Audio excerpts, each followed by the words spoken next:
길보아 산에 대해 산을 제가 찍은 건 아니지만은 인터넷에 나오는 사진을 제가 하나 올렸습니다. 길보아 산이 어떤 산입니까?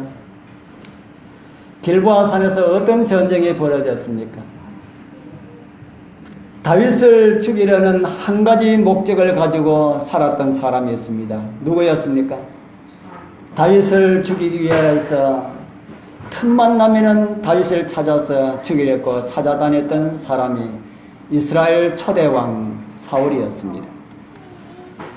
그런데 사울이 살고 있던 그 시대에 이스라엘의 이웃나라인 블레셋이 쳐들어왔습니다. 그런 모습을 사무엘상은 이렇게 성경에 기록하고 있습니다. 사무엘상 28장 4절에서 5절 우리 같이 읽어보겠습니다. 블레셋 시작. 블레셋 사람이 모여 수넴에 이르러 진치며 사울이 온 이스라엘을 모아 길보아에 진쳤더니 사울이 블레셋 사람의 군대를 보고 두려워서 그 마음이 크게 떨린지라.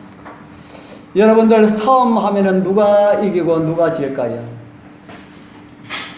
싸움하면은 누가 이기고 누가 질까요? 예? 어떤 사람이요? 힘센 사람. 아주 명답을 주셨습니다. 그런데 그거는 보통 사람들이 거의 대부분이 알고 있는 그런 대답입니다. 제가 오늘 성경에서 그 힌트를 드렸는데 싸움을 하면은 누가 이길까? 누가 이기고 질까? 두려워서 떠는 사람이 집니다. 아무리 힘이 세다 할지라도 두려워서 떨고 있으면은 자기의 힘을 다 발휘할 수가 없습니다. 그래서 두려워서 떠는 사람이 질 수밖에 없다 하는 겁니다. 사울이 전쟁을 많이 두려워했던 사람입니까? 사울이 용맹한 그런 군인이었습니까? 사울이 전쟁에서 이렇게 두려워 떠는 이런 사람이었을까요? 아니면 용맹한 이런 사람이었을까요?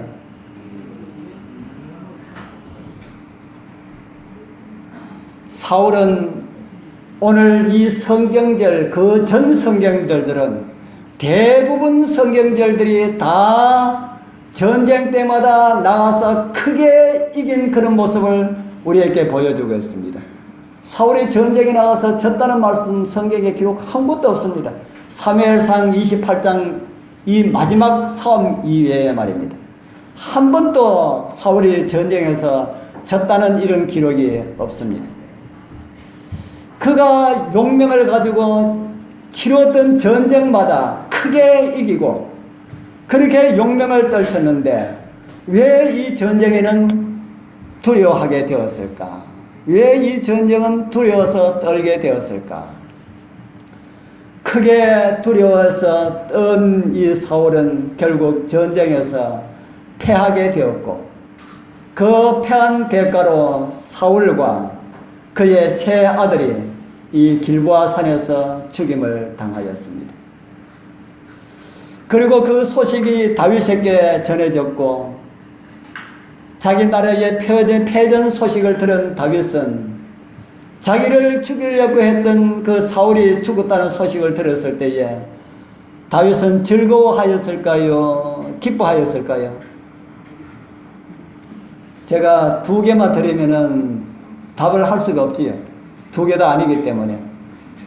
그 사울이 죽었다는 소식을 들었던 이 다윗은 어떻게 반응을 보였을까?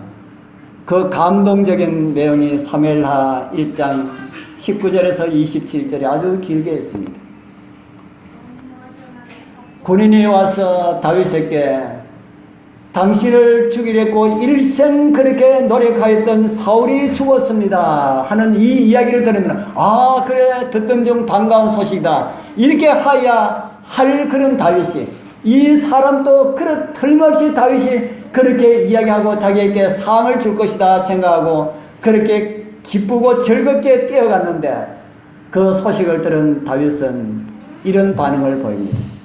이스라엘아 너의 영광이 산 위에서 죽임을 당하였도다. 다윗은 사울을 이스라엘의 영광이라고 그렇게 칭하고 있습니다.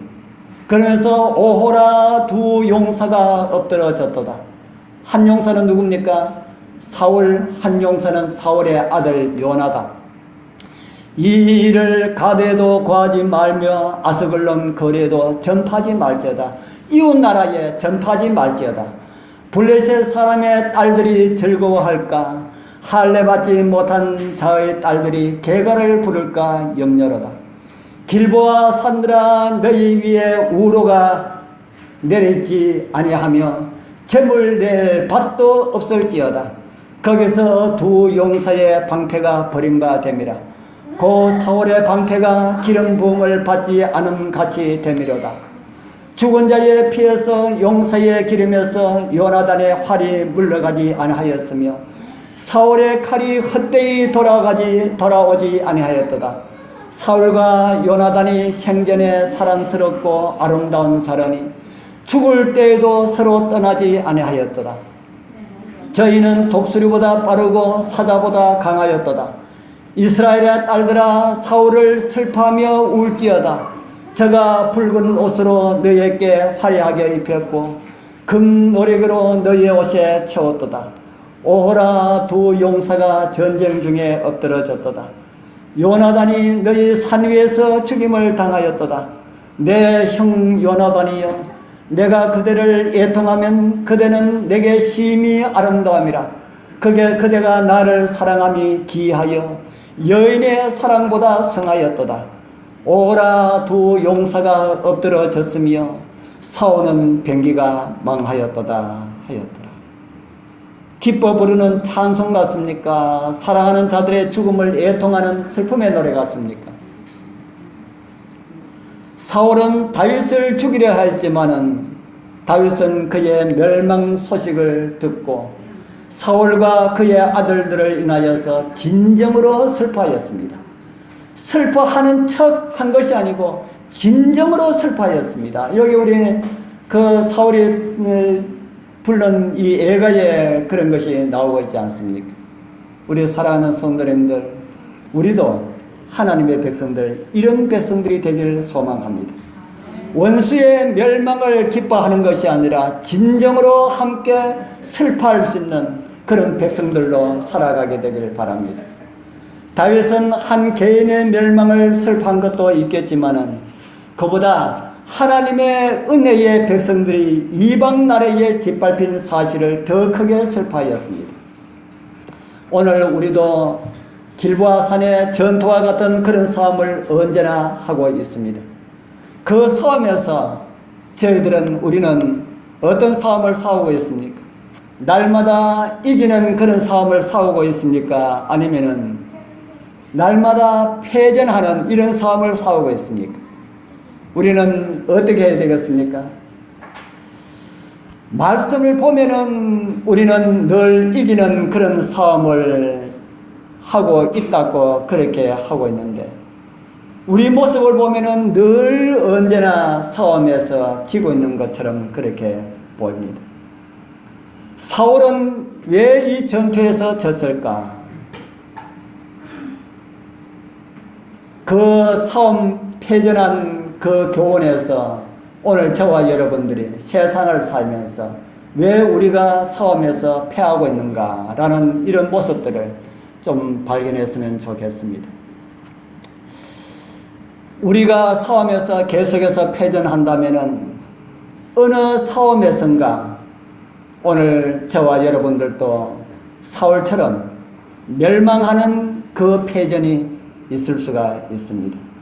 오늘 함께 우리 길보아 산의 전투를 분석하면서 왜 사울이 패할 수밖에 없었는지 알아보게 될 것입니다. 그리고 저와 여러분들의 승리의 비결을 함께 얻는 그런 귀중한 시간이 되길 소망합니다.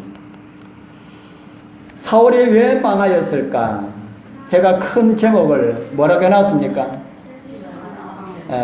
사울이 무엇 때문에 망했다고요? 집안 싸움 때문에 망했다. 물론 다른 이유도 있었겠지만 결정적인 문제가 사울은 집안 싸움 때문에 망했다는 겁니다. 사울은 다윗을 만난 후에 가장 강력한 라이벌의 등장으로 사울은 심리적인 많은 부담을 가지고 있었을 것이다 하는 생각이 듭니다. 또 사울은 사무엘을 통해서 이런 말씀을 전달받은 그런 상태였기 때문에 그의 마음의 부담은 더 심하였을 것입니다. 사무엘상 13장 14절에 우리 같이 읽어보겠습니다. 지금은 시작. 지금은 왕의 나라가 길지 못할 것이라. 여호와께서 왕에게 명하신 바를 왕이 지키지 아니하였으므로 여호와께서 그 마음에 맞는 사람을 구하여 그 백성의 지도자를 삼으셨느니라 하고, 사울은 자기의 병기 맡은 자로 그리고 자신을 치료하는 음악 치료사로서 다윗에게로부터 많은 도움을 받고 있었지만 사울은 다윗을 볼 때마다 기분이 상하였습니다. 왜 그렇습니까? 사울은 다윗을 볼 때마다 기분이 상하였고 스트레스를 받았습니다. 왜 그랬을까요? 우리 여러분들도 사람을 볼 때마다 기분 나쁜 사람이 있습니까? 저 사람은 내가 뭐 준 것도 없는데 기분 나빠. 여러분들 그런 사람들 혹시 있다면은 오늘 여러분들 마음에서 다 떨고 버리길 바랍니다. 그런 마음을 가지고 있다면은 누가 손해일까요? 누가 손해인지는 사울과 다윗을 통해서 우리가 알게 됩니다. 다윗과 사울 가운데 다윗은 아무 영문도 모르고 그렇게 미움을 받았는데 다윗을 통해서 늘 스트레스를 받았던 사울은 나중에 멸망을 당합니다. 누가 손해를 받았습니까? 사울이 손해를 받았죠. 이처럼 오늘 우리들도 우리의 마음 가운데 그런 것을 버리지 못하면 손해는 내가 본다 하는 겁니다. 내가 미워하는 사람이 손해를 보는 것이 아니라 미워하는 내가 그 손해를 본다. 사울은 다윗을 볼 때마다 그의 뜨거운 신앙심이, 그리고 그가 군대를 통솔하는 그런 통솔력이, 그리고 많은 사람들에 대한 그런 따뜻한 그런 애정들, 이 모든 것들이 다 사울에게는 불쾌하였습니다. 우리가 다른 사람을 이렇게 안 좋게 보면은 그가 잘하는 모든 것이 다 안 좋게 그렇게 보이게 된다 하는 겁니다. 그래서 다윗을 볼 때마다 자기의 나라의 안위가 이웃 나라에 의하여서 망하는 것이 아니라 다윗에게 빼앗길 것 같아서 다윗을 두려워한 나머지 그를 죽이려고 기회가 있을 때마다 시도한 그런 내용을 우리는 성경을 통해서 보게 됩니다. 그래서 그는 나라 살림보다 자기의 권력을 지키기 위하여서 더 많이 노력을 하였습니다. 저는 얼마 전에 이 인터넷 신문을 보다가 남과 북의 군사력에 관한 것을 비교한 것을 보게 되었습니다. 남하고 북하고 군사력 비교하면 어느 나라가 더 강할까요? 어느 나라가 더 강하겠습니까? 거기에 보니까 북이 더 강하다고 그렇게 인터넷에 그렇게 나와 있어요. 그렇게 인터넷 신문에 그렇게 나오면서 재미있는 것이 아니죠. 우리가 좀 생각할 것은 우리나라 군사력이 북보다 약한 그 책임이 대통령에게 있다. 그렇게 그게 기록을 해놓은 것을 보았습니다. 여러분들도 그렇게 생각합니까? 한 나라의 지도자는 나라의 힘도 외세에 맞서서 싸울 수가 있도록 힘을 길러야 하는데 우리나라의 대통령들은 전부 다 정치적인 그 대적들, 다시 말해가지고 정쟁이라 하지요. 정치적인 싸움을 가지고 정쟁으로 인하여서 그렇게 하지 못하였다 하는 겁니다. 외부에 맞서서 힘을 기르는 것에는 소홀히 하고 뭐 하기 위해서 애쓰고 있었다는 겁니까? 우리나라 모든 대통령들이. 거기 보니까 모든 대통령들이 그래 해놨어요. 모든 대통령들이 우리나라의 정치적인 세력하고 싸우기 위하여서 모든 힘들을 다 소모하고 있었다. 그래서 우리나라의 국력이 이렇게 약한 그런 가운데 있다 하고 그렇게 이야기하는 것을 보게 되었습니다. 세계에서 정치적인 싸움이 필요 없는 나라가 세계에서 한 나라가 있습니다. 어느 나라인지 혹시 여러분 아십니까? 정치적인 싸움이 필요 없는 나라가 세계적인 유일한 한 나라겠다고 그러더라고요. 어느 나라겠습니까? 예?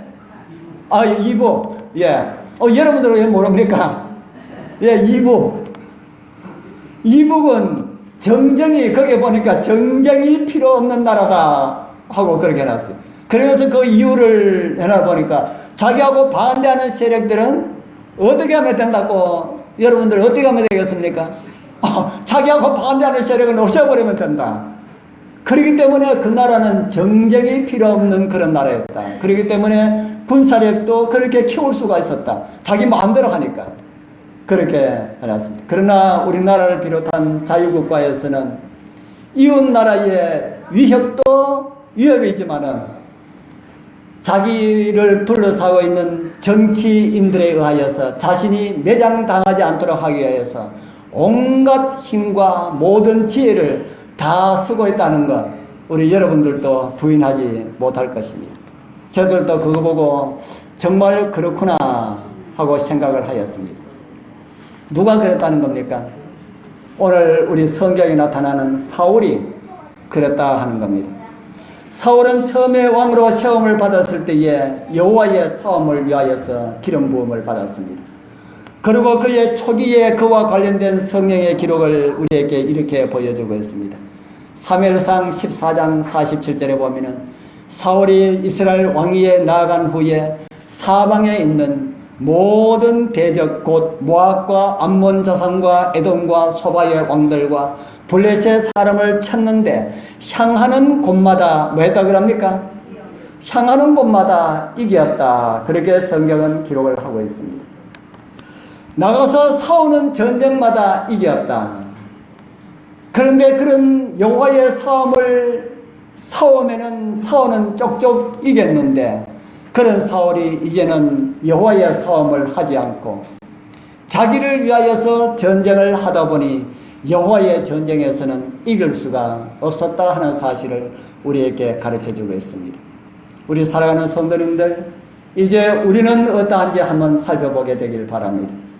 그리스도인들은 하나님 군대에 속해 있는 사람들이라고 성경은 우리에게 말을 해주겠습니다. 성경은 종종 하나님의 백성들을 여호와의 군대라고 지칭하고 있습니다. 하나님의 군대의 사람들은 언제나 자기 일보다 여호와의 일을 우선하였습니다. 목사만 하나님의 군대의 군인이 아닙니다. 저처럼 자비량으로 주님의 교회를 섬기는 자들만 군인이 아니다 하는 것입니다. 오늘 이 자리에 앉아 계시는 우리 모두가 여호와의 자랑스러운 군대의 일원들입니다. 그런 하나님의 백성들은 어떻게 살아야 할까? 주님께서 우리에게 사도 바울을 통해서 이런 말씀을 주셨습니다. 디모데후서 2장 4절 우리 한번 같이 읽어보겠습니다. 군사 시작. 군사로 다니는 자는 자기 생활에 얽매이는 자가 하나도 없나. 군사로 모집한 자를 기쁘게 하려 합니다. 아멘. 군사로 모집된 사람은 다 어떻게 한다고 합니까? 자기 생활에 얽매이는 자가 하나도 없다. 이 말씀이 무슨 말씀입니까? 그런 집안 생활 다 팽개치고 교회만 열심히 다니라는 그런 말씀입니까? 이 말씀을 자칫하면 오해하기가 쉽습니다. 그래서 사이비 유사 기독교에서는 이런 말씀을 가지고 그렇게 사용할 수도 있는 그런 말입니다. 그래서 집안 일보다 교회 일을 우선해라. 맞는 말씀입니다. 그렇기 때문에 집에 가지 말고 하루 종일 교회에서 시킨 대로 하라 하는 이런 것을 가지고 오늘날 사이비에서 그렇게 사용하고 있기도 합니다. 그러나 우리 하나님께서 우리에게 가지고 있는 그런 기대들, 특별히 가정에 대한 이런 기대를 아신다면 그런 생각은 하지 않을 것입니다. 제가 우리 지난 어제 말고 지난 금요일 날 저녁에 하나님께서 우리에게 주신 제도 가운데 에덴에서 가져온 두 제도에 대해서 말씀을 드렸죠. 그러면서 가정에 대해서 말씀을 드리면서 하나님께서 우리 가정을 통해서 바라보고 계시는 그 하나님의 섭리가 무엇임을 말씀을 드렸습니다. 무엇이라 그랬습니까? 기억이 나지 않지요. 하나님께서 우리 가정을 통하여서 다른 사람들이 우리 가정을 볼 때에 어떻게 무엇으로 보라고 우리 가정을 취했다 그랬습니까? 우리 가정을 볼 때마다 하나님을 믿는 가정들은 저렇구나. 정말 천국이 저런 곳이구나. 이것을 보여주기 위하여서 우리의 가정을 주셨습니다. 우리 사랑하는 성도님들, 우리 여러분들의 가정이 그러합니까? 그러하지 못한다면 가정에 더 충실하게 되길 바랍니다. 가정생활을 팽개치고 교회만 열심히 다니는 것, 그 하나님의 뜻이 아니라 하는 겁니다. 어떤 곳은 하나님을 믿는 백성들은 하나님 믿는 백성들하고 살아야 되기 때문에 지금 현재의 하나님을 믿지 않는 남편과 아내가 있는 사람들은 전부 이혼하라고 하는 이런 교회가 실질적으로 있습니다. 우리 여러분들 그런 교회에 다니지 않은 사실을 인하여서 하나님께 감사하게 되길 바랍니다. 비록 믿지 않는 남편이라 할지라도 나로 인하여서 사랑하는 사람이, 사랑하는 아내가, 사랑하는 남편이 나로 인하여서 구원받을지 모르기 때문에 더 잘해라. 그렇게 성경은 우리에게 가르쳐주고 있습니다. 우리 성도님들, 우리 모두가 신앙하시기 전보다 더 가족들에게 더 잘하게 되길 바랍니다. 그래야만이 사랑하는 남편, 사랑하는 아내를 구원할 수가 있습니다. 그러면은 하나님의 군사된 자가 자기 생활에 얽매이지 않는다는 이 말은 어떤 말씀일까? 이 말씀은 어떤 말씀일까 하는 겁니다. 하나님의 말씀을 우선하라 라는 그런 말입니다. 가정에 충실하고 사랑하는 남편에게 아내에게 잘하지만은 뭐 안에서 하라는 말입니까? 하나님의 말씀 안에서 하라 하는 겁니다. 남편이 하나님 말씀에 어긋나지 아니하는 그 일을 할 때는 우리가 최선을 다해서 협력하지만은 하나님의 말씀에 어긋나는 이런 일을 우리에게 하라고 할 때에는 그 일에 대해서는 과감하게 그것은 하나님의 뜻에 반대됩니다. 그리고 이 세상 사람들 보기에도 그것은 아름다운 것이 되지 못합니다 하고 과감하게 이야기할 수 있는 그런 사람이 되라 하는 그런 말씀입니다. 무엇을 할 때마다 신앙을 우선하라는 그런 말씀입니다. 갈라디아 교회에 보내는 편지를 통하여서 성령의 열매, 여러분들 잘 아시는 그런 말씀이 있지요. 성령의 열매에 대한 말씀을 하나 보겠습니다. 같이 한번 읽어보겠습니다. 오직 시작.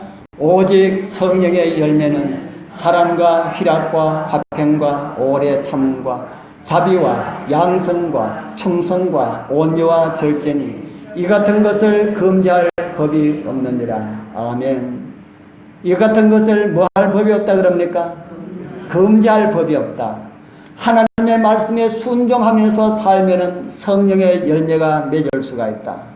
이 세상에서도 이런 법은 금지할 그런 법이 없다. 북한 두고 북한에는 아마 이것을 금지할지 모르겠습니다. 그 외에 어떤 나라도 이것을 금지할 그런 법이 없다. 그렇게 말합니다. 사이비는 신앙을 열심히 하면은 폐가 망신되지만은 진짜 진리교회는 신앙을 열심히 하면은 가정도 어떻게 되겠습니까? 가정도 더 화목한 가정이 될 수가 있다. 왜 그렇습니까? 아직도 성령께서 이 세상 사람들의 마음을 잡고 있고 정치인들의 마음들을 주관하고 계시기 때문에 성령의 열매를 맺는 그런 법들을 금지시킬 그런 법이 없기 때문입니다.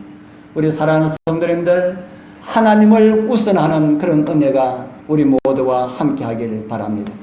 하는 모든 일에 신앙이 중심이 되어서 계획을 세우시고 신앙을 우선하는 그런 생활을 하게 되길 바랍니다. 그렇게 함으로써 우리의 사업마다 승리하고 승리의 왕으로 오시는 예수 그리스도를 영접을 받으시는 그런 은혜가 우리 모두와 함께 하기를 축복합니다. 이제 두 번째 사울의 실패는 하나님께 범죄함이라고 그렇게 성경은 기록하고 있습니다. 역대상 10장 13절에 있는 말씀을 또 한번 읽어보겠습니다. 같이 읽겠습니다. 사울의 죽은 것은 시작. 사울의 죽은 것은 여호와께 범죄하였습니다. 여호와의 말씀을 지키지 아니하고 또 신접한 자에게 가르치기를 청하고. 사울이 죽은 이유를 성경은 무엇이라고 합니까? 범죄하였습니다. 사울이 죽은 이유를 성경은 아주 짧게 그렇게 우리에게 가르쳐주고 있습니다. 사울이 전쟁에서 패한 이유도 그렇다 하는 것입니다. 우리 사랑하는 성도님들, 우리도 하나님께 범죄하면은 우리의 싸움에서 이길 수가 있다는 말입니까? 이길 수 없다는 말입니까? 하나님께 범죄하면은 전쟁에서 이길 수가 없습니다. 그렇기 때문에 하나님께 범죄하지 말기를 바랍니다. 그러면 어떻게 하는 것이 하나님께 범죄하는 것일까? 어떻게 하는 것이 하나님께 범죄하는 것일까? 하나님께 범죄하는 것 많은 것이 있지만은 오늘 특별히 사울과 관련된 범죄를 우리에게 말씀해 주고 있기 때문에 사울과 관련된 이런 범죄를 찾아보도록 하겠습니다. 방금 읽은 이 역대상 10장 13절은 여호와께 행한 사울의 범죄 두 가지를 우리에게 정보를 주고 있습니다. 하나는 여호와의 말씀을 뭐하지 아니하고요, 하나는 여호와의 말씀을 지키지 않고 그렇게 말을 하고 있고요. 이 여호와의 말씀을 지키지 아니했다 하는 이 말은 어떤 말일까? 하나님의 말씀을 지키지 않았다. 우리 요한계시록 1장 3절에 보면 찾지 않겠습니다만 거기 보면은 예언의 말씀을 지키는 자가 뭐 있다 그랬습니까? 복이 있다 그렇게 말씀을 하고 있습니다. 지키는 자들은 복이 있고 지키지 않는 사울은 멸망을 당하였습니다. 역대상에 쓰여지는 이 지키다를 제가 히브리어를 좀 찾아보니까 사마르라고 하는 용어를 사용했습니다. 그래서 이 사마르가 우리말로 번역되었을 때에 어떻게 번역되었나 하고 제가 또 쭉 찾아보니까 주의하다 라는 말로도 번역이 되었습니다. 그리고 보존하다, 살피다, 삼가다, 지킨다 이런 용어로도 번역이 되었습니다. 그래서 이 말씀은 우리가 안식일을 지킨다라는 말에도 적용이 될 수가 있는 그런 말이었습니다. 안식일을 지키는 것은 우리 여러분들 교회 와서 이렇게 예배 드리는 거 이게 안식일을 지키는 것입니까? 안식일을 지킨다라는 말은 우리가 교회 와서 예배 드리는 거 이거 첫째입니다. 안식일 날 교회 와서 예배 드리는 것 그러나 이것으로 다라고 생각하면 그것이 아니다 하는 겁니다. 안식일 교회 와서 예배 드리는 것이 가장 중요하지만은 그것으로 안식일을 지키는 것이 다 되었다 그렇게 생각하면 잘못이다 하는 겁니다. 우리는 안식일을 다른 사람에 의하여서 안식일이 훼손되지 않도록 보호해야 한다. 그것이 안식일을 지킨다는 그 의미 가운데 들어있다 하는 겁니다. 그래서 안식일을 하나님 말씀에 순종하기 위하여서 주의해야 하고 잘 보존해야 할 이런 의무들을 하나님께서 우리에게 주셨는데 그것을 하지 못하면은 안식일을 지킨 것이 아니다 하는 것임을 성경은 우리에게 가르쳐주고 있습니다. 사울이 그렇게 하지 못하였다 하는 겁니다. 사울이 왕이 되기 전에는 어떤 사람이었습니까? 사울이 왕이 되기 전에는 하나님 말씀에 잘 순종하는 이런 사람이었을까요? 하나님 말씀에 잘 순종하지 못했던 그런 사람이었을까요? 이스라엘 백성들이 사무엘에게 왕을 세워달라고 했을 때에 사무엘이 제비를 뽑아서 왕을 세웠습니다. 그리고 다 예선해놓고 난 다음에 사무엘이 사람들을 모으고 난 다음에 너희들이 왕을 뽑아달라고 하는데 아무 왕을 뽑자. 오늘 이 자리에 다 모였으니까 제비 뽑자. 이미 사울을 예선을 해놓고 난 다음에 제비 뽑자 했습니다. 오늘날 그렇게 제비 뽑으면은 하나님께서 예선한 사람에게 걸릴 확률이 몇 프로나 될까? 오늘은 하나님께서 제비 뽑는 걸 가지고 일을 안 하시기 때문에 안 걸립니다. 그러나 그 당시는 하나님께서 그런 걸 통해 가지고 일을 하셨습니다. 그래서 그런 모습을 사무엘상 10장에 우리에게 말씀을 해주고 있는데, 그래서 제비 뽑기 하니까 누가 걸렸습니까? 최종적으로 왕으로 누가 예수님 누가 결정이 되었습니까? 사울이 되었습니다. 사울이 되었는데 그곳에 사울이 없어요. 없는 사람은 어떻게 제비뽑아 뽑아가지고 될 수가 있을까? 그래서 하나님께 물었습니다. 하나님이시여, 오늘 이곳에 사울이 있습니까? 왔나이까? 하나님과 여호와께서 대답하시되 어디에 있다 그럽니까? 그가 행구 사이에 숨었느니라. 어떤 사람이었습니까? 이 사울이 다른 사람 앞에 이렇게 잘 나서지 못하는 그런 사람이었습니다. 수줍음이 많았던 그런 사람이라기보다 겸손한 그런 사람이었다. 왕으로 예선되는데 사울이 왕이 되었습니다 하는 그 이야기 듣고 앞으로 뛰어나가서 제가 여기 있습니다 이렇게 할 줄 몰랐던 사람이다 한 겁니다. 자기가 왕이 됐다는 이런 이야기 듣고 어디에 들어가서 숨었어요? 행구, 우리말로 하면, 다른 말로 하면은 구루마, 옛날 소 구루마 있지 않습니까? 그런 구루마 이렇게 끌고 다니면서 이렇게 짐 싣고 다니는 그런 구루마, 그 밑에 숨어 있었다. 왜 그렇게 숨어 있었습니까? 자기가 왕이 된 그 사실을 자기가 너무 감당할 수가 없었어. 그런 겸손한 사람이었다. 그렇게 하나님의 말씀을 중히 여기고 하나님 앞에서 겸손했던 그가 변질된 그런 모습을 또 성경은 우리에게 보여주고 있습니다. 사무엘상 15장 22절에 사무엘이 가로되 여호와께서 번제와 다른 제사를 그 목소리 순종하는 것을 좋아하심 같이 좋아하시겠나이까? 순종이 뭐보다 낫다 그럽니까? 순종이 제사보다 낫고 듣는 것이 수양의 기름보다 나으니. 이 말씀의 배경을 우리 여러분들은 다 잘 아실 것이라 생각합니다. 하나님께서 사울에게 아말렉을 징벌하라 그렇게 말씀하셨습니다. 아말렉에 속해 있는 사람들은 모조리 다 죽여라. 그 사람들만 다 죽이는 것이 아니고 가축들도 다 멸하라. 왜 그렇게 했을까요? 하나님 너무 잔인하지 않습니까? 그래서 하나님은 구약시대의 하나님은 너무 잔인하다. 어떻게 사람들을 죽여도 아이들까지 다 죽이라고 이렇게 다 멸하라고 이렇게 하는가? 그 이유를 하나님께서는 이스라엘 백성들이 광야에 있을 때에 틈만 타면은 이스라엘 백성들을 괴롭히고 멸망시키려고 했던 그런 백성이다. 그렇기 때문에 그런 민족은 이 세상에서 다 멸망을 시켜야 한다. 그렇게 하나님께서 말씀하셨습니다.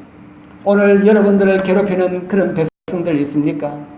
하나님께서 사울을 통하여서 아말렉을 정벌하라고 하셨던 것처럼 여러분들 주위에 여러분들을 괴롭히는 그런 세력이 있다면 하나님께서 여러분들 하지 않아도 하나님께서 가만두시지 않을 것임을 여러분들 잊지 말기를 바랍니다. 그래서 그 일을 사울에게 맡겼습니다. 아말렉을 다 이렇게 멸망시키고 그들에게 있는 가축들도 다 죽이고 하라. 그렇게 했습니다. 그래서 사울이 군사를 이끌고 전쟁 나가서 아주 크게 이겼습니다. 그리고 사울을 보기 위하여서 사무엘을 만난 자리에 사울이 이야기하기를 선지자여 저는 하나님의 말씀을 순종했습니다 하고 그렇게 말합니다. 그럴 때에 사무엘이 하는 말이 그러면은 내게 들리는 지금 이 소리는 무슨 소리입니까? 했어요. 사울 귀에 무슨 소리가 들렸을까요? 소의 울음소리, 양의 울음소리, 이방나라의 왕 아각의 그 부르짖는 이런 소리가 사무엘의 귀에 들렸다는 겁니다. 지금 내 귀에 들리는 이 소리는 무슨 소리입니까? 그리고 저 앞에 있는 저 사람은 누굽니까? 그렇게 말을 했습니다. 그러니까 사무엘이 어떤 말을 했습니까? 선지자여, 우리가 전쟁하러 가서 사람들 다 죽였습니다. 그리고 왕은 사로잡아 왔습니다. 왜냐하면 우리 이스라엘 모든 사람에게 우리의 대적이 이런 사역을 한 것을 보여주기 위하여서 사로잡아 왔습니다. 그리고 짐승들을 병들고 약하고 좀 이렇게 좋지 않은 거 다 죽였습니다. 그리고 아주 좋은 짐승들은 살려서 가지고 왔습니다. 왜 가지고 왔습니까? 하니까 뭐라 그랬을까요? 왜 가져왔습니까? 왜 그 짐승들은 뭐 때문에 가져왔습니까? 하니까 사울이 뭐라 그랬습니까? 좋은 짐승들은 가져와서 하나님께 제사 드리기 위하여서 가지고 왔습니다. 좋은 이야기 같습니까? 여러분들 좀 좋지 않게 이렇게 돈을 벌어가지고 하나님께 감사헌금 많이 하면은 좋지 않게 벌은 돈에 대한 그것을 하나님께서 다 갚아주실까요? 우리 하나님께서 사무엘에게 말씀하십니다. 사무엘이 가로되 여호와께 번제와 다른 제사를 그 목소리에 순종하는 것을 좋아하신 같이 좋아하시겠나이까? 순종이 뭐보다 낫다 그럽니까? 순종이 제사보다 낫다, 그렇게 말씀을 하고 있습니다.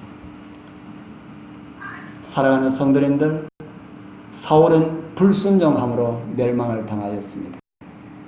그 어떤 것도 하나님의 말씀에 대한 불순종의 구실로 삼지 말기를 바랍니다. 이것은 하나님께 더 영광이 될 것 같아서라는 그런 말도 하나님의 불순종, 말씀의 불순종 앞에는 어떤 것도 이유가 되지 않는다라는 그런 말씀입니다. 순종이 제사보다 낫다고 하는 말씀을 잊지 말기를 바랍니다. 그리고 이 말씀에서 두 번째 사울의 실수를 성경은 이렇게 말씀을 하고 있습니다. 두 번째, 그 밑에 세 번째 줄 보면은 아니하고 또 신접한 자에게 가르치기를 청하였다. 신접한 자에게 가르치기를 청하였다. 이 말씀은 무슨 말씀일까요? 신접한 자가 어떤 사람을 이야기합니까? 오늘날로 말하면 어떤 사람들입니까? 무당, 무당, 강신술자, 이런 사람들을 다 이야기를 하고 있습니다. 이 사울의 전쟁이 일어났을 때에 참 답답했습니다. 왜 사울이 신접한 자를 찾았을까? 사울이 우상 숭배에 젖어 있었습니다. 그러나 사울은 처음부터 그런 사람이 아니었지요. 하나님을 버리고 우상을 선택을 하니까 일이 더 잘 되어 갔습니까? 하나님의 백성들이 하나님을 버리고 세상 사람들보다 더 답답하게 되는 것이 하나님을 버린 그런 결과다 하는 사실을 사울을 통하여서 우리에게 보여주고 있습니다. 사울도 처음부터 우상 숭배자가 아니었습니다. 신접한 무당을 찾아가는 그런 사람이 아니었습니다. 그런 사람이 변질되었지요. 아무리 하나님과 바르게 이렇게 관계를 가지고 있는 그런 사람들이라 할지라도, 오늘 내가 그런 신앙을 한다 할지라도, 오늘 내가 하나님과의 그 고리를 끊어버리면은 우리도 사울과 같은 그런 가운데 빠지게 됩니다. 그래서 사울은 하나님과의 그 모든 고리를 다 끊어버리고 난 다음에 전쟁이 일어나니까 그가 정말 답답하였습니다. 그 답답한 것을 성경은 이렇게 표현을 하고 있습니다. 사울이 여호와께 묻자오되 여호와께서 꿈으로도 우림으로도 선지자로도 그에게 대답지 않으셨다. 아무리 기도해도 응답이 없습니다. 그러니까 너무 답답해서 전쟁은 일어났고, 그래서 신접한 자를 찾아갑니다. 사울이 처음 왕이 되었을 때에 이스라엘에게 신접한 자를 다 쫓아내고 그들을 다 죽이는 그런 일들을 했습니다. 그런데 이제 사울이 자기가 위기에 속한 것을 알고 위기의 때에 자기가 쫓아낸 그런 신접한 자를 찾는 그런 내용이 나오고 있습니다. 그리고 누구를 만났습니까? 신접한 자를 통해서 누구를 만났습니까? 사무엘을 만났죠. 죽은 사무엘을 불러 올리라. 그래서 사무엘을 만나는데 사무엘이 사울에게 이런 말을 합니다. 길어서 다 읽지는 않겠습니다. 내가 여호와의 목소리를 순종치 아니하고 그의 진노를 아말렉에게 쏟지 아니하였으므로, 그 제일 밑에 보면은 이스라엘의 군대를 블레셋 사람의 손에 붙이시리라. 사무엘을 불러 일으켜서 도움을 받았습니까? 못 받았습니까? 사울이 사무엘을 신접한 사람한테 찾아가서, 무당한 데 찾아가서 사무엘을 만나고 싶다, 사무엘을 좀 만나게 해줘 했는데 사무엘이 나타났습니다. 그래서 이 사울이 사무엘에게 도움을 받았습니까? 못 받았습니까? 못 받았습니다. 이곳에 나타난 사무엘은 진짜 사무엘이 아닌 걸 우리는 다 잘 알고 있지요. 가짜 사무엘입니다. 누가 나타났습니까? 사단이 나타났죠. 사단이 사무엘의 흉내를 하면서 나타났습니다. 그리고 사울에게 도움을 주지 못하고 더 절망적인 상태로 말을 합니다. 하나님의 말씀처럼. 네가 하나님의 말씀에 불순종하기 때문에 하나님께서 너를 망하게 할 것이다. 그래서 이 전쟁에 너는 이길 수가 없다. 그렇게 하는 겁니다. 사울이 지금 누구의 게임에 빠져서 이렇게 불순종하게 되었습니까? 사울이 누구의 게임에 빠져서 불순종하게 되었을까요? 사단의 게임에 빠져서 불순종하게 되었지요. 그런데 그 사단이 자기의 게임에 빠져서 불순종하여서 마지막으로 찾아온 사울에게 어떻게 합니까? 철퇴를 날려서 아주 꼼짝 못하고 멸망하도록 그렇게 만들고 맙니다. 사단은 하나님의 백성들을 미혹할 때에 요거 하면은 하나님처럼 될 것이다, 이렇게 미혹합니다. 누구에게 그렇게 했습니까? 하와에게 했지요. 그러고 난 다음에 불순종 딱 하면은 그 다음에는 뭐라 할까요? 내가 하나님의 말씀에 불순종하였으니까 너는 이제 죽을 것이다, 이렇게 합니다. 우리 사랑하는 성도님들, 사단의 미혹에 주의하게 되길 바랍니다.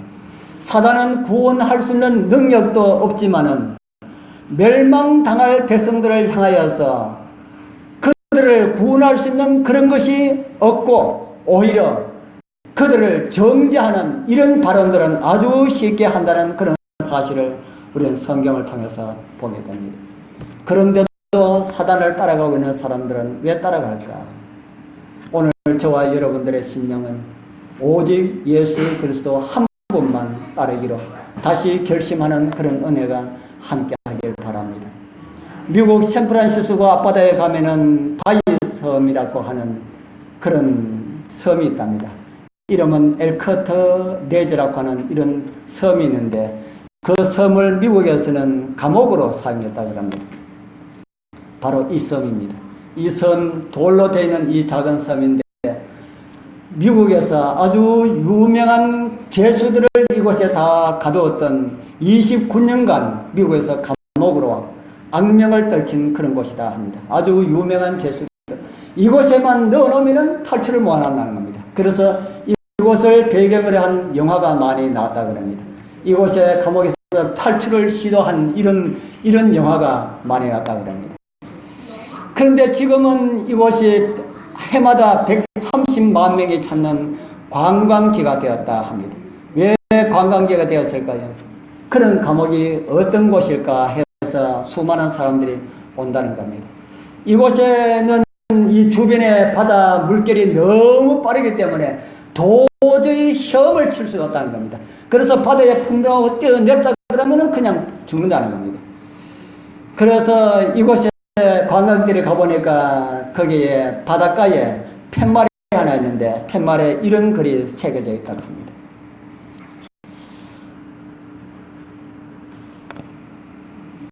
당신이 이 섬에서 나갈 수 있는 길은 도망가는 것이 아니라 뭐라 그럽니까?